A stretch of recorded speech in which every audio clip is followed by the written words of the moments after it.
là, Madame Labaroui, la Turquie qui vient s'installer après le départ de la France, déjà plus-value pour un partenaire ou un partenariat tel qu'on est en train de le voir avec la Turquie et bien sûr pour un pays comme le Tchad.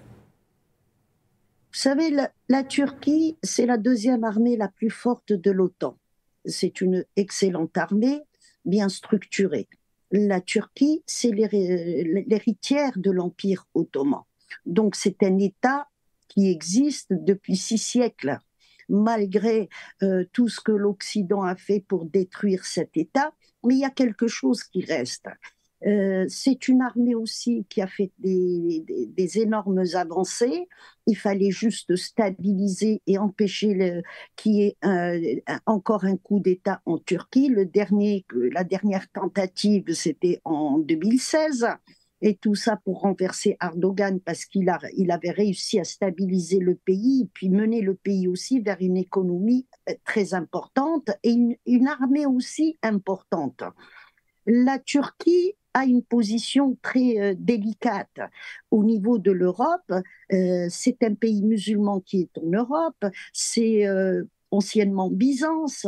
Donc il y a le côté chrétien de l'Europe. On veut à cet État et il a toujours voulu casser, mais en finir avec cet empire. Ça a été un empire.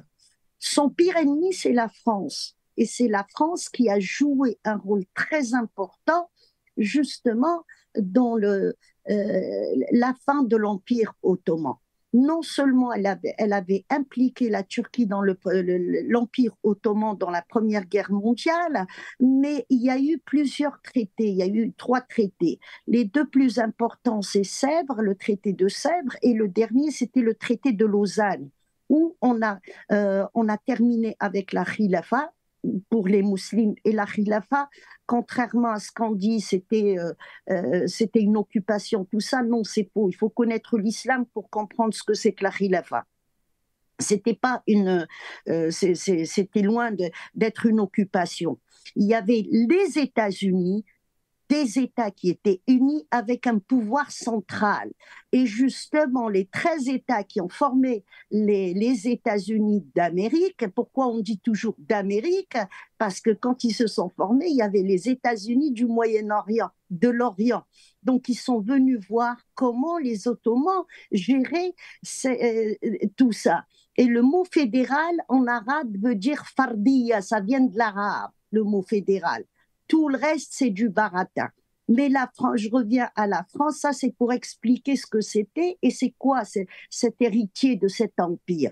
Les Français se sont arrangés jusqu'en 75 de créer le PKK pour continuer à nuire à la Turquie. Donc, si vous voulez vous débarrasser de l'hégémonie, et ça, dans la géopolitique, c'est comme ça, si vous voulez vous débarrasser de la présence française, il n'y a pas meilleur que le Turc, c'est clair.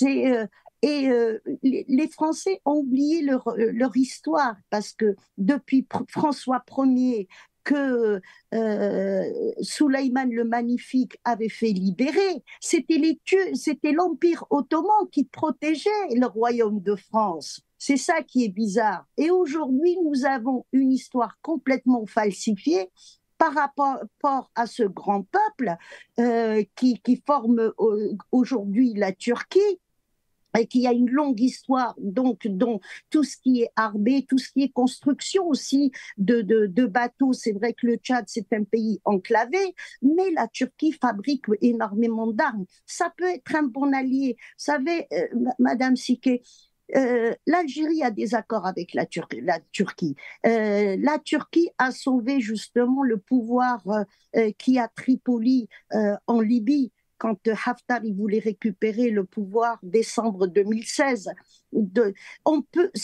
Tout dépend des accords que vous signez avec l'État ou avec le pays ou avec cette armée. Là, c'est le Tchad qui doit exiger ce qu'il veut et il doit négocier. Ce n'est pas à la Turquie qui vient, elle, en Afrique, d'exiger quoi que ce soit.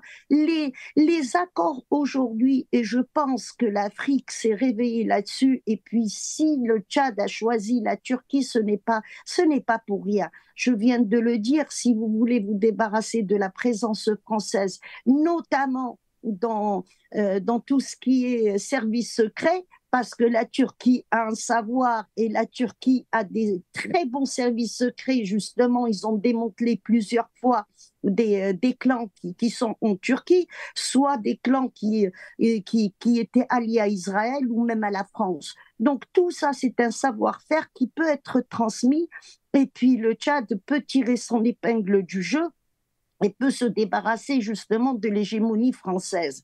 La politique française, là, c'est vrai que la France a perdu l'Afrique, ça c'est clair, mais là aussi, il faut revenir aux indépendances. Les Français avaient choisi une présence militaire et à un moment où il y a eu la mondialisation, cette mondialisation a touché aussi les peuples africains.